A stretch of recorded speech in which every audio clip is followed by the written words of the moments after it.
Você vai ouvir agora o podcast do Super Review Time, a sua hora de rever o que não viu. Acesse superreviewtime.blogspot.com. Olá e sejam bem-vindos a mais um podcast do Super Review Time. Eu sou o Kapan Katsuragi, apresentando mais um Kapan Comenta. E como é que vocês estão? Como é que vocês têm passado a semana? Né? No nosso último podcast a gente falou muito sobre Disney. E nesse a gente vai falar muito mais sobre Disney. Eu não sei vocês se incomodam, porque às vezes eu sinto que tá só na mesma tecla e tal, no mesmo assunto, mesmo tipo de assunto. Às vezes me incomoda, porque eu gosto de falar outras coisas, eu gosto de falar Tokusatsu, mas é meio que o período, né? Eu tô vendo muita coisa sobre isso, eu tô pesquisando, eu comecei hoje a produção da nova parte da retrospectiva da Walt Disney, né? O T-Walt, que vai se chamar O Legado de T-Walt. Eu comecei hoje a fazer, então eu tô bem pesquisando muito sobre Disney, porque também é um assunto que me fascina. Mas eu prometo que eu vou tentar variar mais no blog. Eu tô fazendo a resenha de Pokémon 2000 finalmente, e eu tenho planos para a resenha de Oz, maravilhosa resenha de Oz, né? Mas enquanto isso, vamos falar mais de Disney, né, nesse podcast, porque temos assuntos interessantes. Nosso primeiro bloco vai falar sobre uma teoria de Enrolados e Frozen, ligando os dois filmes, né? Não é minha teoria, mas eu tenho um pouco a falar a mais sobre isso. E no segundo bloco a gente vai falar sobre a Disneyland, né, sobre um projeto de unir duas histórias de rides, de atrações em uma área, né? Unir as duas atrações em uma área, e como isso poderia moldar o futuro dos filmes live action da Walt Disney Pictures. Tudo isso a gente vai falar logo depois da vinheta.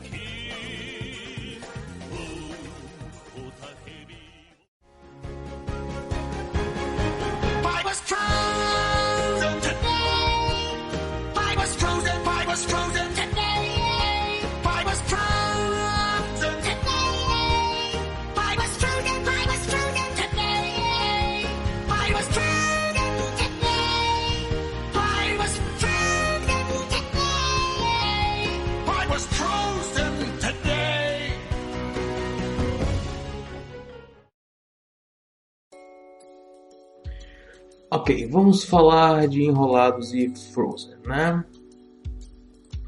Se você, a essa altura, você não viu Enrolados ou Frozen, eu diria pra você assistir agora, né? Eu não vou lhe julgar, porque eu não assisti Titanic ainda. Vários filmes clássicos eu nunca assisti, mas sempre que alguém me pergunta: você nunca assistiu Titanic? Você nunca assistiu Harry Potter? E você também nunca assistiu Darby O'Gill ou Canção do Sul, vá se lascar. Mas é mais como uma piada, porque tipo, não é o tipo de filme que me atrai. Titanic ou Harry Potter, eu entendo a importância deles, eu vou assistir algum dia, mas por enquanto eu não sinto a vontade de assistir. Eu comecei a ver Senhor dos Anéis, no entanto. Eu vi o primeiro filme umas 2 vezes, porque eu sempre digo, não, esse ano vejo todos os Senhor dos Anéis, mas aí eu acabo nunca vendo. Mas eu divago. Enrolados e Frozen, a teoria não é minha, certo? Eu vi no canal Film Theory, né, que é do Matt Pat, que também é fundador do Game Theory. E a teoria dele é basicamente de que a Elsa e a Anna não são irmãs de sangue. Isso por quê? Porque a Elsa, ela tem poderes e a Anna não. Não só isso, mas a genética deles não bate. Ele explica bem mais o vídeo, eu vou deixar nos comentários. Se você tá ouvindo isso pelo MP3 baixado do ForShared, vê depois no YouTube, porque eu não tenho saco e eu acho que você também não vai ter saco para olhar nos comentários do arquivo, né? Enfim. Então, a genética não bate, a genética os pais da Anna e da Elsa têm... O pai tem olho verde, a mãe tem olho azul, se eu não me engano. E as duas meninas têm olhos azuis. É muito raro essa combinação acontecer. É quase impossível, né? Então alguma coisa está errada. Mas se a gente olhar para o casal de enrolados, os pais da Rapunzel, eles poderiam ter uma filha de olhos verdes e de olhos azuis. É provável. E a Rapunzel tem olhos verdes, né? E a teoria dele é basicamente de que as irmãs de sangue reais é a Elsa e a Rapunzel.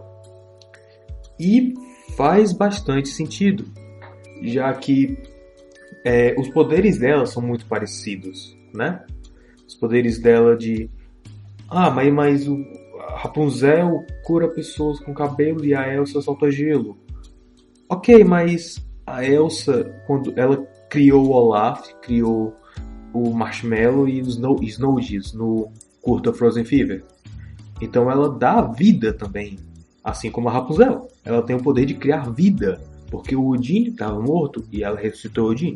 Da mesma forma, a Anna estava morta, estava congelada, ela virou gelo e a Elsa ressuscitou ela. Não é exatamente a mesma coisa, mas é na mesma linha. O poder tem a mesma base. As duas, inclusive, ressuscitam. A Rapunzel ressuscita o Odin pelas lágrimas dela, né? Se eu não me engano. Era? Eu não sei, faz um tempo que eu não vejo Enrolados. Mas eu lembro que a Elsa ressuscitou a Anna pelas lágrimas, né? Se eu não me engano, a Rapunzel também ressuscitou pelas lágrimas. Tem uma conexão aí. E, elas são as duas únicas princesas da Disney com poderes. Então, você tem que prestar um pouco mais de atenção nisso, né? E alguém prestou e fez essa teoria. A história, basicamente, é que a rainha do reino de Corona, que é baseado na Alemanha, estava muito doente. E ela precisava de uma flor do chá de uma flor para poder voltar à vida, né? Para poder se curar. E ela toma esse chá e acaba dando à luz a duas meninas, a Anna e a Rapunzel. A Mother Gothel, que eu não lembro como ela se chama na dublagem, porque eu não ouvi dublagem, vai se lascar, Luciano Huck. Ela raptou a Rapunzel para poder ficar jovem para sempre. E os reis, né, o rei e a rainha, com medo de perder também a outra filha, mandaram para um reino amigo deles, em Arendelle. E se você notar a geografia da Alemanha e da Noruega, tem um mar entre os dois. São reinos bastante vizinhos, né? São países bastante vizinhos. E eles mandaram para lá para o casal de Arendelle cuidar da menina, né? Isso explicaria por que quando os pais da Anna e da Elsa levam ela para os Trolls, o pai gagueja para dizer se ela nasceu com poderes ou se ela foi amaldiçoada. Ele não estava lá, ele não sabe exatamente como foi. Era um detalhe que ele não sabia decorado, por assim dizer. E também os produtores já confirmaram, né, se eu não me engano, que eles confirmaram mesmo? Eu não, agora eu não estou lembrado mais, se eu não me engano, sim. Sim. No Reddit, os produtores eles confirmaram que a Rapunzel e o Odin aparecem em Frozen quando eles abrem os portões. E, coincidentemente, aquele momento se passa 3 anos depois do acidente naval com os pais da Anna e da Elsa. 3 anos. 3 anos depois do náufrago, eles abriram os portões. E eles tinham ido justamente pro casamento da Rapunzel e do Eugene. E o intervalo de espaço entre Enrolados e Frozen é 3 anos. Então, eu acho muita coincidência, né? Se for realmente isso, foi uma trollada muito grande dos caras, porque eu acho difícil eles criarem um universo compartilhado. Porque, a Disney já fazia isso antigamente. Você via o Scar em Hércules, você viu o Kermit na Pequena Sereia, pelo amor de Deus, o Pateta, o Mickey. Então, esses easter eggs sempre existiram, né? Pode ser que eles só estejam levando a tradição adiante, né? Eu não sei. Mas eu achei interessante, porque enquanto eu estava lendo a Disney Week uma vez, justamente sobre os pais da Anna e da Elsa, eu não lembro agora se era a Disney Week ou se era o MDB, mas tanto faz, que o pai o rei de Arendelle, ele se parece muito com o Walt Disney, né? Ele tem um nariz meio grande, é magro e tem aquele bigodinho. A outra coincidência também que atrelam é que o Walt Disney teve 2 filhas, assim como o rei. Ele teve a Anna e a Elsa. E adivinha quem também teve uma das filhas adotadas? Pois é, uma das filhas de Walt Disney, a Sharon Mae, eu não sei como pronunciar, a Sharon, ela é adotada. Então, se tudo isso for verdade, que a gente ainda vai ter que ver Frozen 2, né?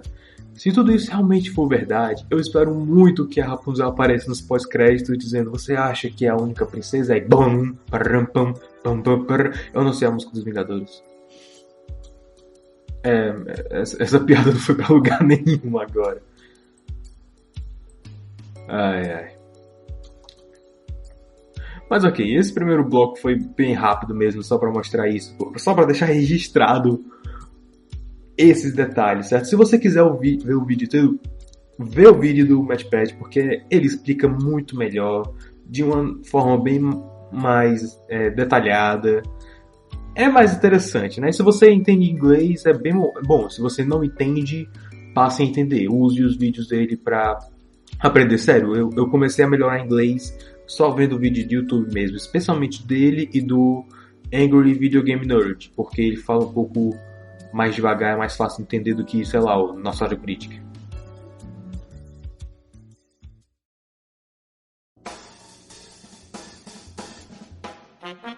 Você está ouvindo o podcast do Super Review Time. Acesse superreviewtime.blogspot.com.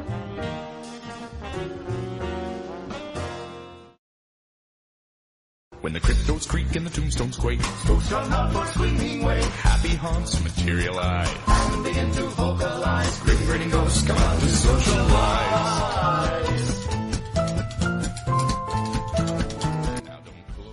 Mas ok, continuando aqui no nosso segundo bloco. Depois do aperitivo, né, o prato principal. Para você que não sabe, se você leu o artigo sobre a Disneyland que eu fiz, sobre a história, sobre as atrações mais famosas, eu diria para você ler depois aqui.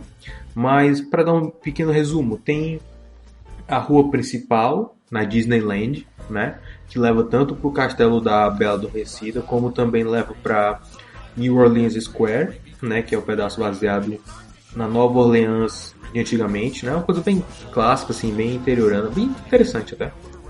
E na New Orleans Square é abrigada 2 das mais famosas atrações, que é a Mansão Mal-Assombrada, a Haunted Mansion, e Pirates of the Caribbean, né, os Piratas do Caribe. Eu vou ficar usando essas 2 nomenclaturas à medida que eu achar mais confortável, tá?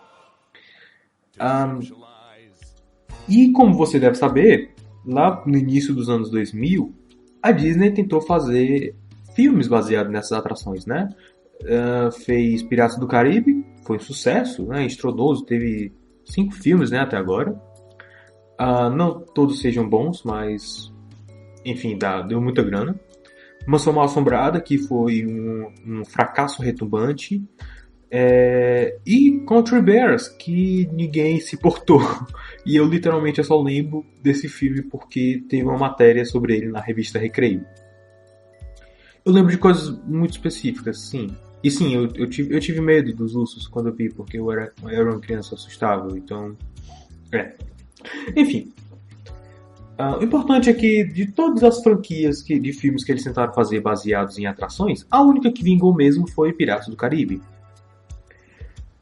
E como a gente sabe, Piratas do Caribe é um universo por si só, ela não se encaixa em nenhum outro universo.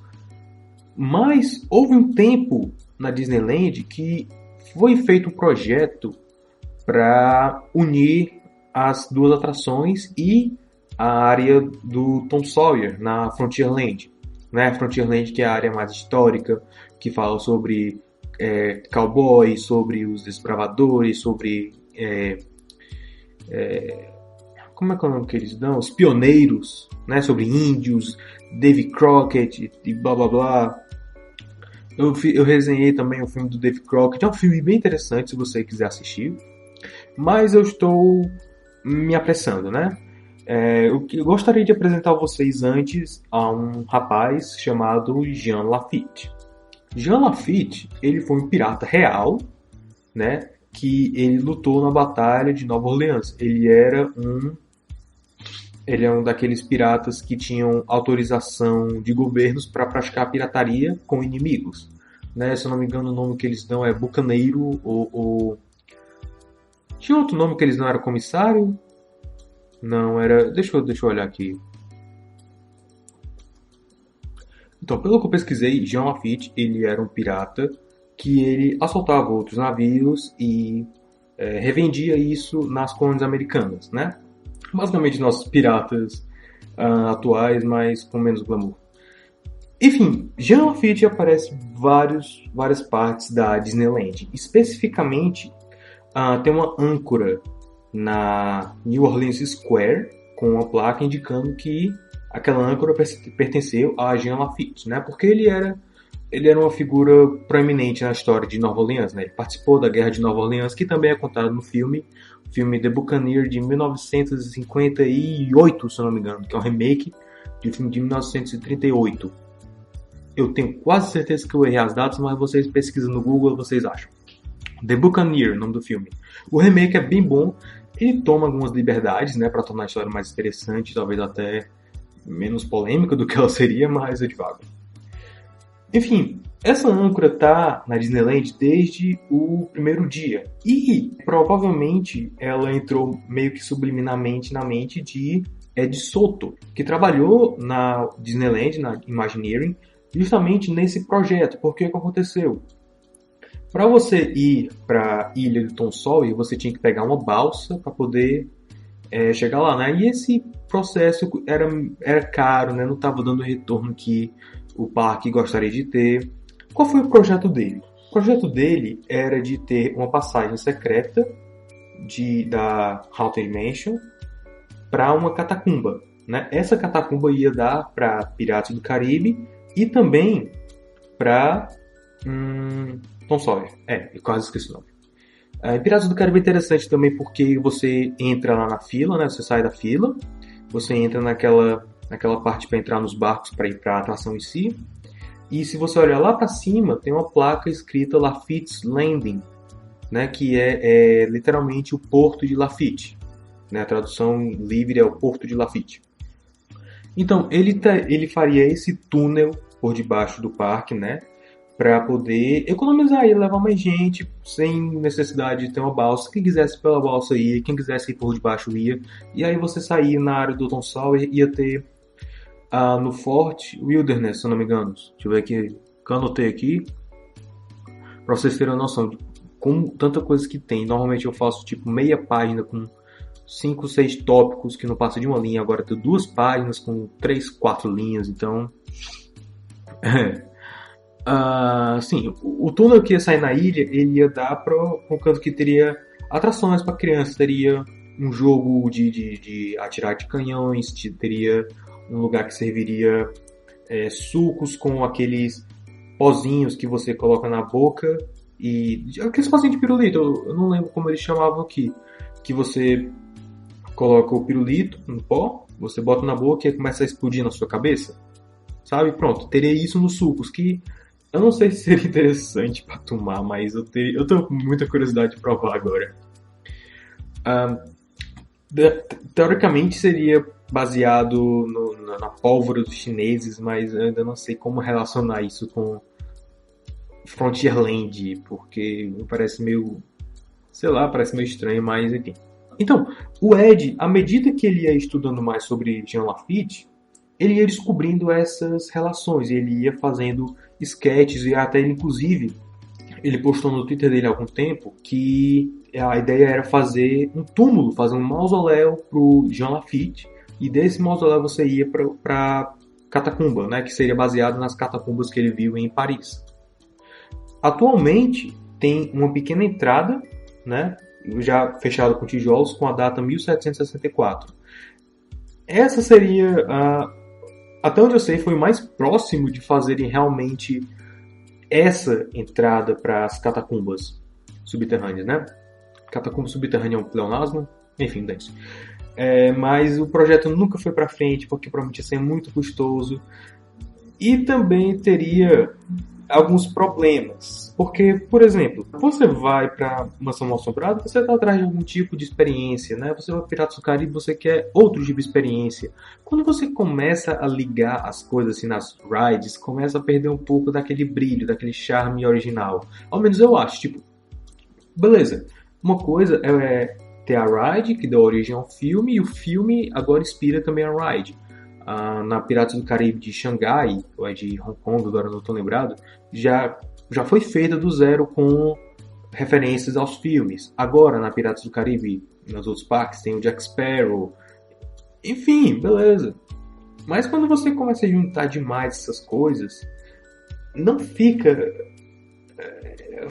um cano meio frouxo, sabe? Mas uma coisa que eles fazem muito até hoje, e que provavelmente foi baseado nessa ideia do Ed Soto, de fazer um universo compartilhado das rides, mas que na verdade é mais a Disney reaproveitando objetos, né, props. Por exemplo, o Fort Wilderness, uma hora ele acabou. Antes o pessoal podia ir lá visitar e tal. Tinha lá o estátua era o estátua animatrônico, agora eu não lembro, do Andrew Jackson, né, que lutou do lado do Jean Lafitte, segundo algumas histórias. Ele era o comandante na época, era general. E o pessoal podia ir lá pra ver e tal, mas depois de um tempo, como não deu tanto retorno, acabaram e eles retematizaram a área para ser Pirates Lair, né? Que é para pegar mais a onda na carona. Não, carona na onda dos Piratas do Caribe. Eu tô trocando essa palavra tudo já essa hora. Tô com fome. Então, acabou o Fort Wilderness. O que raios eles foram fazer com as coisas? Mandou para as outras rides, horas. O uniforme e as botas do Andrew Jackson, eles foram parar na cena do sótão da Haunted Mansion. Assim como a cadeira que o Andrew Jackson usou, ela tá hoje em Piratas do Caribe, na cena final do Jack Sparrow se despedindo dos visitantes e tal, é a mesma cadeira. E o mesmo design da cadeira foi usado no filme de 2003 da Mansão Mal-Assombrada. São as cadeiras da sala de jantar. Então tem uma relação muito forte, em teoria, né, entre o universo compartilhado, mas na verdade são só easter eggs, é coisa que os fãs mais abilulados e sem vida social que ficam 2 horas da manhã fazendo podcast sobre Disney ficam pesquisando e procurando, né? Também tem um quadro do Jean Lafitte na área do sótão, mas não é bom o suficiente, assim, pelo menos pra mim, não é uma conexão tão boa. Mas pode ter sido, sim, muito intencional, pra falar a verdade. Essa altura, a gente não dá pra gente ter certeza quem fez aquilo, por que fez. Só rumores, né? Rumores que eu vi no blog Long Forgotten Haunted Mansion. Né? Lá nos comentários, o próprio Ed Soto apareceu lá pra ajudar o debate, pra nos dar novas informações. O que é muito bom, na verdade. Porque o próprio dono do blog também falou que tinha alguém lá que conhecia a história, mas que não estava mais nativa, enfim. E o filme de 2003, ele também nos traz uma história de fundo, onde William Gracie, ele era um pirata, amigo de Lafitte, tem as duas pronúncias, enfim. E ele construiu uma passagem secreta na mansão por causa de algum pirata ter que se esconder ou ter que guardar tesouros por lá. E teve um tempo que a Disneyland fazia atrações ao ar livre de Piratas do Caribe, onde eles botaram lá alguns props aleatórios. E um dos objetos, né, que eles usavam lá, as encenações, eram dos quadros que mudam de idade da Mansão Mal-Assombrada. E sim, é mais reutilização de prop do que qualquer coisa, né? Eles podem fazer isso intencionalmente para atiçar os fãs? Podem, mas o motivo principal é reutilizar props. Tipo o órgão da cena do baile na Mansão Mal-Assombrada. É o mesmo órgão de 20 mil léguas submarinas, né, que o Capitão Nemo tocava. Então, essa história, na verdade, seria um episódio do Headcanon, né, do Canhão de Cabeça, que eu só fiz um episódio criando a teoria que ligava Power Rangers, Doctor Who e o Mágico de Oz. Mas, à medida que eu fui pesquisando, eu vi que esse era um negócio muito bem documentado já. Tanto é que o post do blog sobre isso que eu li, do Long Forgotten, é de 2010. E ele foi atualizado esse ano. Então, é um negócio bem de conhecimento comum, eu não tenho muito o que adicionar. Agora, quando eu pesquisava sobre isso, eu não deixava de lembrar que vai ter um novo filme de Haunted Mansion. E é disso que a gente vai falar no próximo bloco.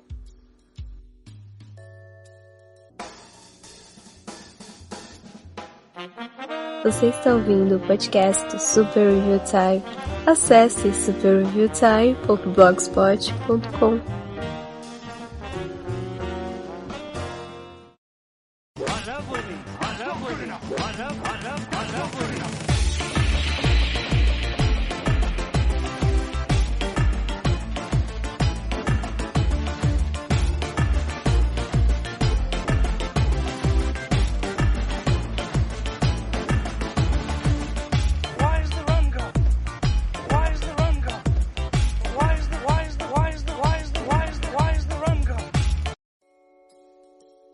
Então, não dá muito certo fazer essa teoria ligando, porque é um negócio que é praticamente uma piada interna de quem manja do assunto, de quem trabalha lá também, meio que uma piada interna, né? Então não tem como fazer uma teoria sobre isso. Mas, considerando de que vai sair um filme novo da Mansão Mal-Assombrada, escrita e muito provavelmente dirigida pelo Guilherme Del Toro, eu não consigo parar de pensar nas possibilidades. Porque assim, Mansão Mal-Assombrada teve 2 séries em quadrinhos. Uma que foi uma antologia, né, foram histórias soltas, e outra que foi uma história completa. O da história completa, na verdade, é uma história linda sobre superar os próprios medos, mas como eles não tiveram muito tempo para desenvolver bem, não ficou tão bom quanto poderia ser, né? Ele tem bons momentos, ele tem boas falas de motivação, tem bons personagens, mas não ficou... Quando começa a ficar bom, ele acaba, entende?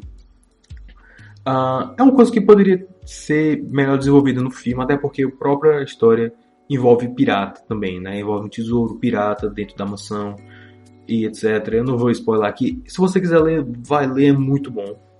Mas a antologia, não só ela tem histórias soltas, mas ela tem uma história sobre a origem da mansão, que é inclusive muito parecida com a do filme, porque William Gracie, ele era um pirata, né?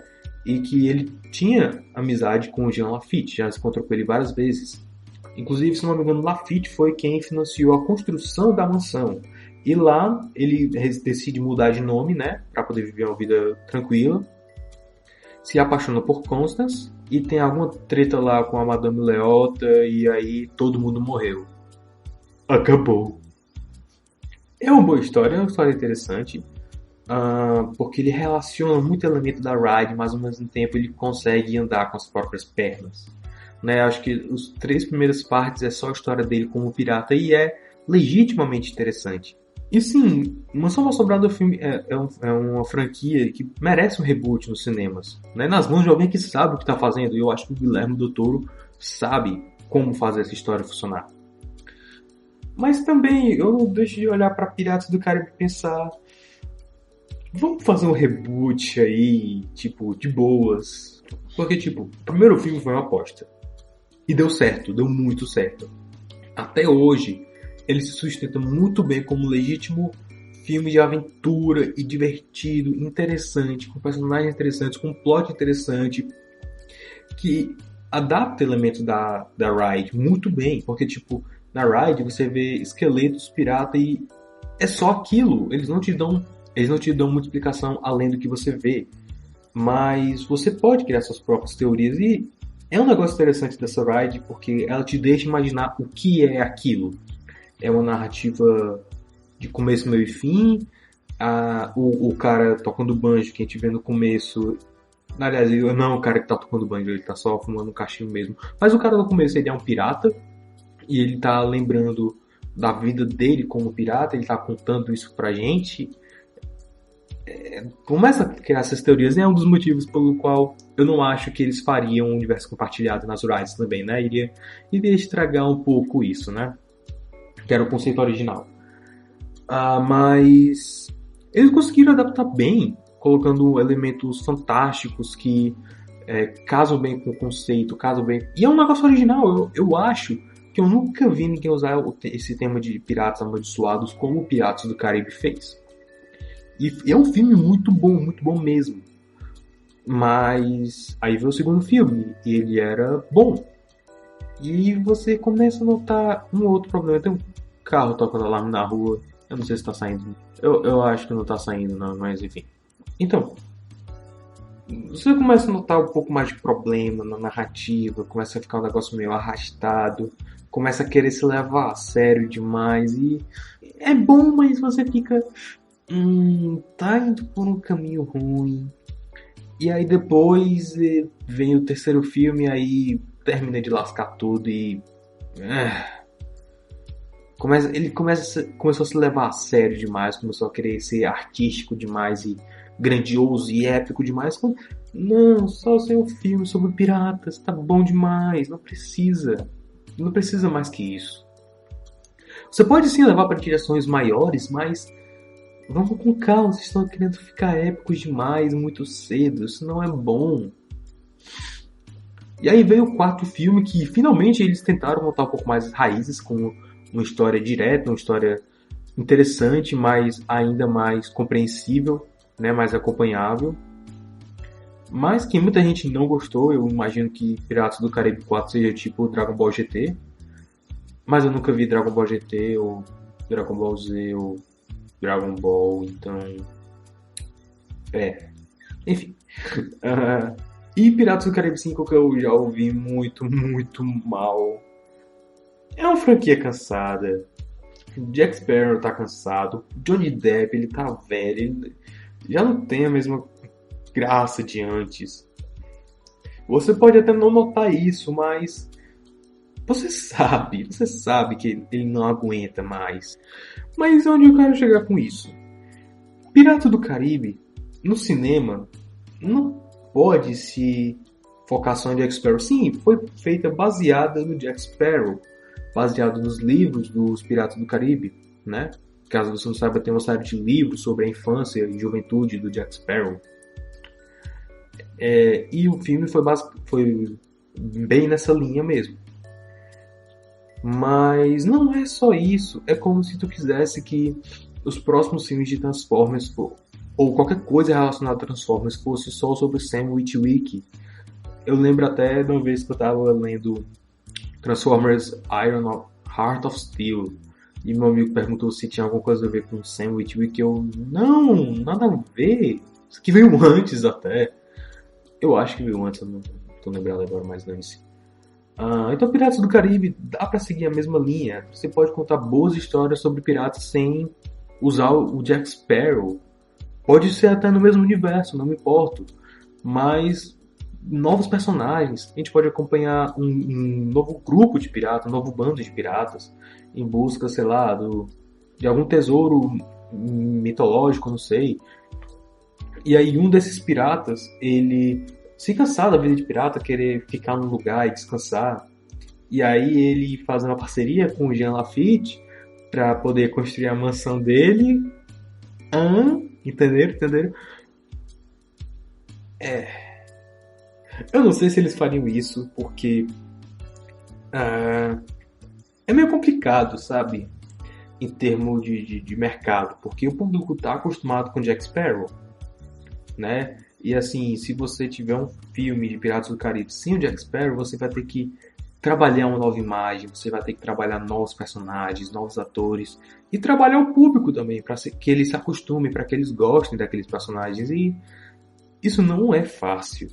é muito difícil você se desprender da imagem do personagem, que nem o Hugh Jackman com Logan, né? Ou o Tommy com Power Rangers. É meio difícil você desassociar aquilo. Aí você vai ter um Piratas do Caribe sem Jack Sparrow. Muita gente, se não tem Jack Sparrow, não tem por que eu ver. Então você vai ter que gastar um trabalho extra, vai ter que gastar um dinheiro extra para poder o público se acostumar com essa ideia.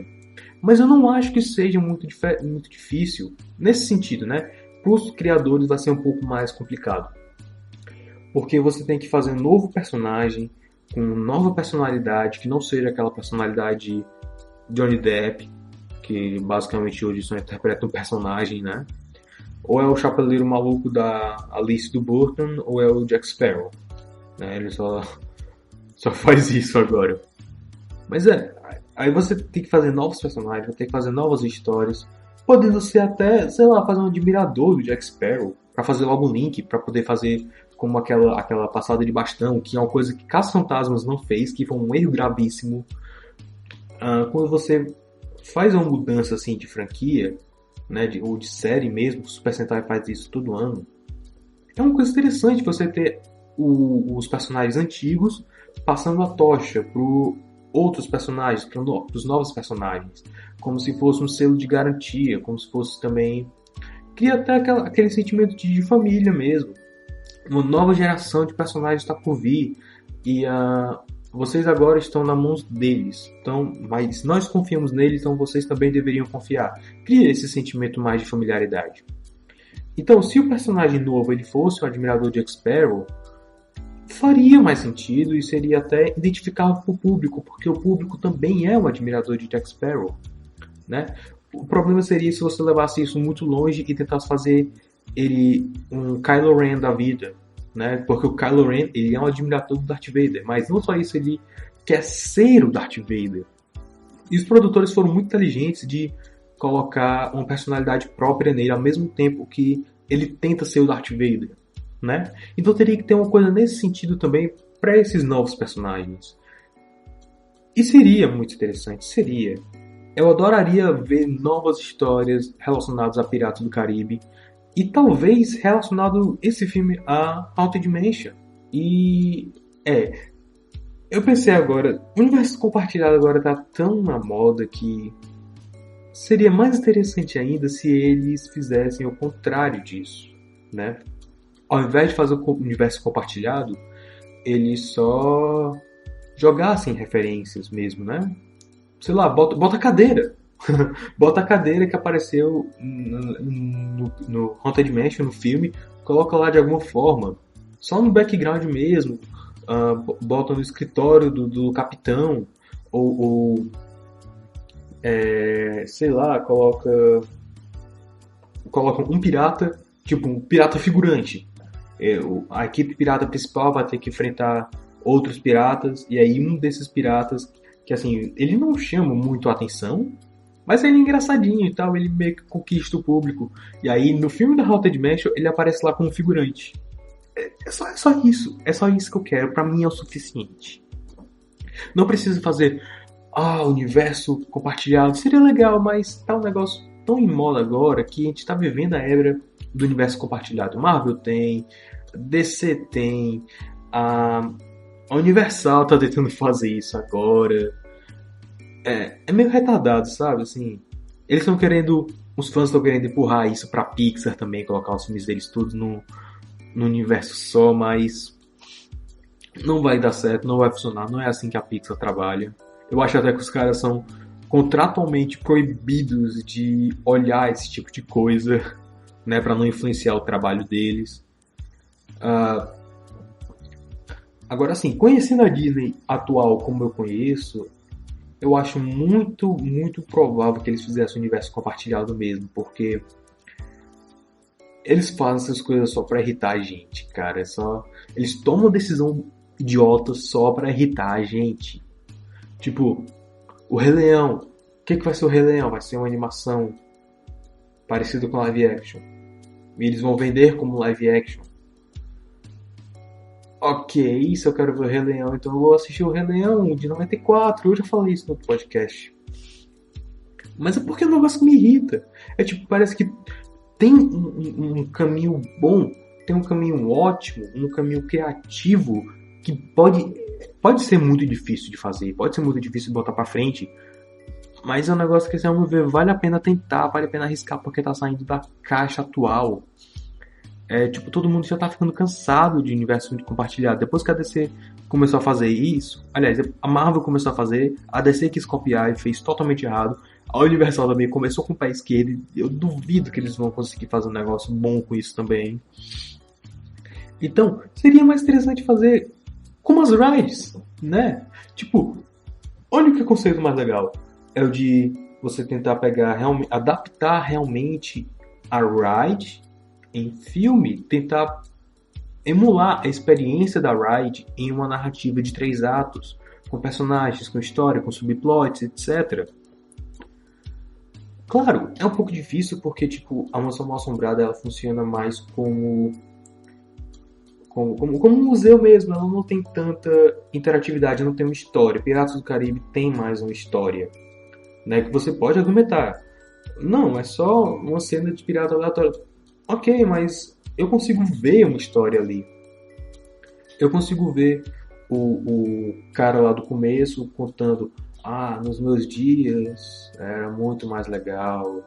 E aí a gente começa a entrar na mente do cara, entende? E aí a gente vê, as últimas memórias dele, que é todo mundo lá praticamente morto por causa de, sei lá, alguma maldição, ou morreram de velhice mesmo. E aí a gente vê antes disso, que foi como eles chegaram até ali. Então, é uma narrativa interessante.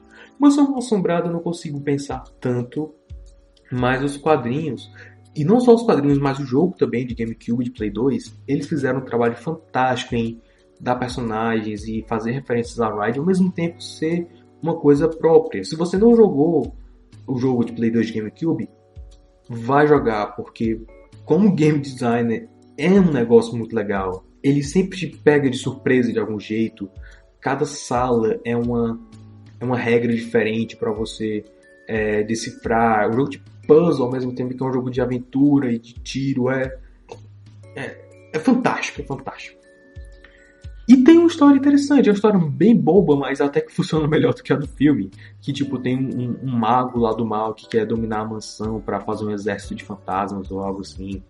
É um negócio bem retardado, mas funciona. Eu nem lembro se é realmente essa história, na verdade.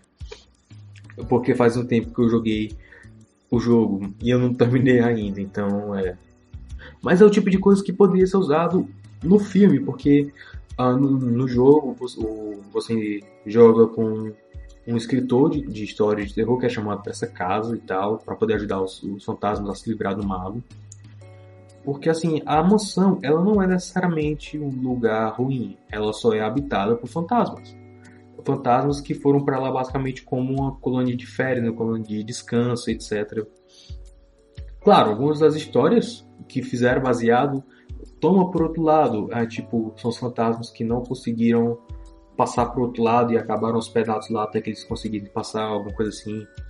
Mas o conceito original é que fosse um lugar de descanso. Dá pra casar as duas coisas, no entanto, né? Dá pra juntar os dois conceitos, mas eu não sei exatamente como fazer isso em um filme, porque, como eu disse, é meio estranho você pegar pra fazer uma narrativa de 3 atos. Piratas do Caribe é mais fácil. Mas, Então, Sawyer, como fica nisso? Sei lá, eu nunca li o livro. Nunca li o livro, nunca vi no filme, não sei nada sobre Tom Sawyer, exceto que tinha alguma treta sobre racismo que eu tô com muita preguiça de pesquisar agora. Mas durante o tempo tinha realmente esse plano de fazer as rides todas interligadas, mas eu acho que hoje, como o universo compartilhado tá um negócio tão batido já, era mais negócio pra Disney fazer uma coisa diferente. E talvez isso pudesse até ser feito com outras rides. Tomorrowland ou It's a Small World. Vai sair o filme de It's a Small World, vocês sabem, né? Aquela ride que você entra no barco e passa por um monte de pivete cantando a mesma música grudenta e irritante em 30 línguas diferentes. Vai ter um filme sobre isso. A Disney... Eu vou pegar a lista Pra vocês verem que eu não tô mentindo. A página da Wikipedia aqui da lista de filmes da Walt Disney Pictures. A gente tem... Cadê? Qual é a última aqui que vai sair? Ok. Depois dos Incríveis tem um filme sem título ainda, de conto de fadas. Tem Quebra-Nozes, Detona Ralph 2, Mary Poppins, Dumbo. Vai ter mais um filme de aviões? Meu Deus! Vai ter Toy Story 4. Ah, sim, o terceiro filme de aviões vai ser no espaço, né? Eu esqueci, eles falaram na D23, mas eu deixei passar. Vai ter Frozen 2. Vai ter o live action de Mulan, né? Em 2019. Em 2020 vai ter Gigantic. E daí vai ter vários sem título ainda. Mas, vamos lá. Depois, os que ainda estão sem data.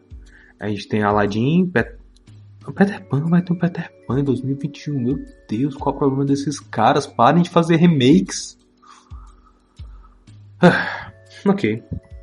A gente vai ter Aladdin, vai ter Artemis Fowl, que eu até me interessei em ler os quadrinhos, mas eu nunca comprei. Beat, Bob the Musical, Capitão Nemo. Interessante. Vai ter um filme de Tic-Tac, Os Defensores da Lei. Christopher Robin. Cruella, vamos se lascar. Desencantado, Don Quixote. Interessante. Gárgulas. Gênios, Goblins. Cadê aqui? Imagine Nathan. Que raio de filme é esse? Tem um monte de filme aqui que eu não... Inspetor Bugiganga. Vai ter mais um reboot de Tron. Vai ter aparentemente mais vai ter um filme baseado na Tiki Room. Vai ter um remake de Splash. Vai ter um remake de Black Hole. Vai ter um remake de Something Wicked This Way Comes. Vai ter um filme sobre o Príncipe Encantado. Oliver Twist. Ok, aqui tem Lenda do Tesouro Perdido 3, mas isso não é importante agora. Eu vou considerar só tudo como rumores, mas pra continuar o que eu tava dizendo, eles vão fazer mais filmes baseados em atrações dos parques, como It's a Small World, Jungle Cruise, tem outro aqui que eu tinha visto, Magic Kingdom, Tiki Room, né, baseado na Tiki Room. Então sim, eles vão fazer mais filmes baseados nas atrações das rides. Eles vão todos ser parte do mesmo universo? Complicado, eu creio que não, mas eles vão fazer um filme sobre o Magic Kingdom, então talvez tenha alguma coisa a ver com isso, eu não sei. Eu pessoalmente eu não gostaria que eles fizessem, né, um universo compartilhado, porque é um conceito já batido, como já repeti aqui milhares de vezes. Mas conhecendo a Disney como eu conheço, eles muito provavelmente vão fazer isso porque dá mais dinheiro, porque chama mais atenção. E é a Disney, né? A Disney é dona da Marvel. Ela vem fazendo isso há 10 anos. E tem dado certo, eles sabem como fazer dar certo, ao contrário da DC e da Universal. E pelo que eu tô lendo aqui sobre a entrevista do Jon Favreau sobre Magic Kingdom, porque sim, ele também vai fazer esse filme da Magic Kingdom, mas ele parece um conceito muito parecido com a série de livros do Magic Keepers, uma coisa assim, que é basicamente um monte de moleque que recebe pistas para resolver enigmas e salvar o mundo dentro da Disneyland depois que tudo se fecha. Basicamente uma noite no museu, só que na Disneyland, né? Mas enfim, o que você acha de tudo isso? Você acha que a Disney devia fazer um universo compartilhado dos parques também, dos filmes baseados nos parques? Piratas do Caribe merece um reboot? Precisa de um reboot? A gente precisa de outro filme da Mansão Assombrosa? Ok, a gente precisa de outro filme da Mansão Assombrosa, isso é. Mas como você gostaria que fosse? O que você gostaria de ver? Especialmente se tratando do Guillermo del Toro. Você acha que vai ser mais assustador? Você acha que vai ser meio a meio? Vai ser meio bobo?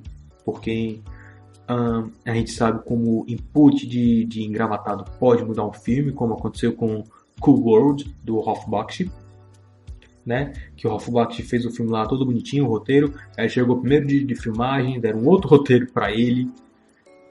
Foi uma tragédia. Mas enfim, o que você acha disso? Você acha que vale a pena investir nessas ideias para a Disney e para o público também, que é mais importante? Você me diga aí e vamos bater um papo sobre isso, né? Talvez?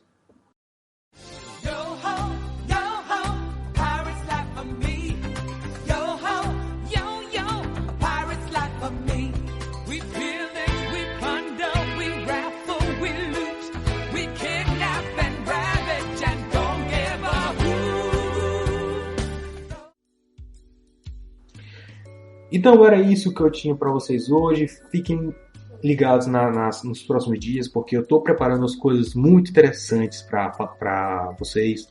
Eu tô muito empolgado. Esse podcast foi basicamente porque a Natália me insultou a fazer, né? Eu falando com ela, eu tô começando assim, a criar uma teoria ligando Piratas do Caribe e Haunted Mansion, porque tem vários pontos e blá blá blá, expliquei algumas coisas bem por cima. Ela me mandou um áudio, que é uma coisa que ela nunca faz. Ela me mandou um áudio, eu quero essa teoria na minha mesa em 5 minutos, vamos trabalhar. Eu adoro esse pessoal que me bota pra fazer as coisas assim, sabe? Exceto quando vocês me mandam assistir o filme da Kéfera. Meu Deus. Eu tô brincando, viu? Se você tiver alguma sugestão de filme, por favor, me manda. Se você quiser contribuir com o nosso trabalho, manda a contribuição no Ko-fi, eu vou deixar o link na descrição. Se você quiser fazer as duas coisas, você pode ter certeza que eu vou olhar com muito mais carinho para sua oferta e para sua sugestão. Se você me der $3, né? Acho que é o preço do Ko-fi. Se você me der $3, resenha desse filme, eu vou olhar para sua sugestão com tanto carinho, com tanto amor, querendo lhe abraçar. Muito provável que eu faça realmente. Eu tô vendo aqui no meu computador, no meu monitor, eu coloco uns post-its pra me lembrar das coisas. Tem tanta coisa ainda pra fazer que eu não fiz ainda, que eu tô empolgado pra fazer, mas começa a aparecer essas coisas e tal. Esse podcast é a segunda vez que eu tô gravando. Eu gravei ontem e não deu certo, ficou muito, muito baldeado. Eu tô regravando hoje de novo pra ver se fica mais direitinho. Então, essas coisas acabam tomando muito do meu tempo. Então eu espero que vocês entendam, porque... Ok, eu vou dizer só uma das coisas aqui, que é os live actions de Death Note. Antes de sair o filme da Netflix, ou talvez até um pouco depois, eu vou resenhar todos os live actions de Death Note. Os 3 filmes principais, as 3 séries, eu vou resenhar tudo, mas tudo no seu devido tempo. E sim, obviamente eu vou resenhar o filme da Netflix, né? Então, basicamente, isso era tudo por hoje. Obrigado por ter ouvido até aqui, ter aguentado eu ficar falando sobre Disney esse tempo todo, porque às vezes é um negócio que eu me sinto muito preso, eu não gosto de me sentir preso, né? Mas enfim, é isso, e até a próxima, e se cuidem.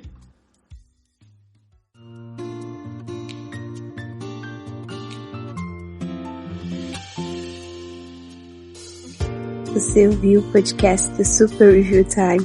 Para mais resenhas e vídeos de coisas semi-obscuras, acesse superreviewtime.blogspot.com.